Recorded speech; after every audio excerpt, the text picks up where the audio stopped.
Bersama mari kita simak deretan berita terpopuler situs nbcindonesia.com. Informasi yang pertama, satu persatu pabrik tekstil di Indonesia tumbang. Jumlah pekerja yang di PHK juga cukup banyak. Sejak awal tahun diperkirakan total sebanyak 11.000 pekerja terimbas PHK dari 6 perusahaan tekstil. Terbaru pabrik tekstil tutup bertambah lagi, yaitu PT AS Dupantex berlokasi di Jalan Pantura, Pekalongan, Jawa Tengah. Kejadiannya pada 6 Juni silam mengakibatkan PHK 700-an orang pekerja. Data tersebut hanya mencakup pabrik tempat pekerja anggota KSPN bekerja. Menurut Rustadi, seperti PT Kusuma Putra Santosa, PT Kusuma Hadi Santosa, dan PT Pamor Spinning Mills adalah perusahaan yang tergabung di bawah bendera Kusuma Group. Grup usaha ini memproduksi benang hingga produk hilir berupa kain printing. Presiden Konfederasi Serikat Pekerja Nusantara atau KSPN Rustadi mengungkapkan, penurunan order hingga sama sekali tak ada order membuat pabrik-pabrik tekstil tersebut memangkas jumlah karyawan. Namun beberapa di antaranya sudah menyerap pada bisnis dan tutup hingga menyebabkan puluhan ribu pekerja menjadi korban PHK. Rustadi meminta pemerintah turun tangan karena diperkirakan gelombang PHK di sektor ini masih akan terus terjadi.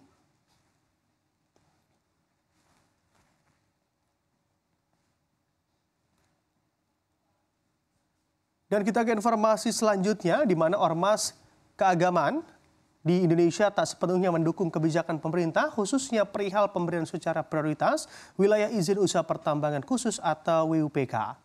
Menanggapi hal tersebut, Menteri Investasi sekaligus Kepala BKPM Bahlil Lahadalia mengungkapkan saat ini masih akan melakukan sosialisasi dengan para ormas agama.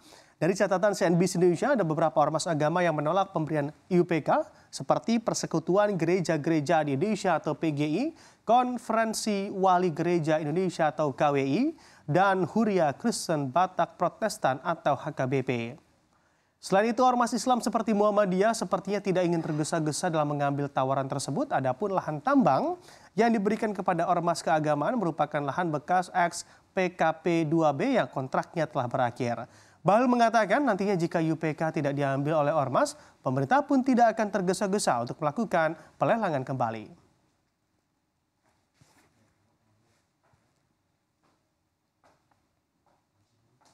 Kita ke informasi selanjutnya, di mana BUMN Holding Industri Pertambangan Indonesia atau MindID mengangkat Fuad Bawazir sebagai komisaris utama dan Pamitra Wineka sebagai komisaris independen, serta Grace Natalie Luisa sebagai komisaris.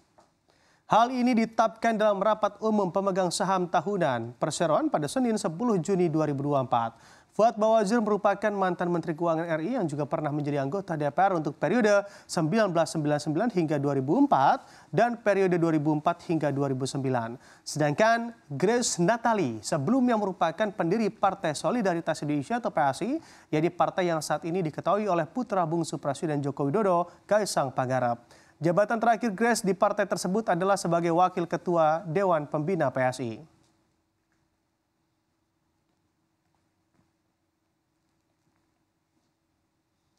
Ya, kita beralih ke informasi dari mancanegara. Rusia pada mengklaim perebutan desa lain di wilayah Donetsk, timur Ukraina yang terbaru dalam serangkaian kemajuan menjelang pertemuan puncak besar Ukraina di Swiss.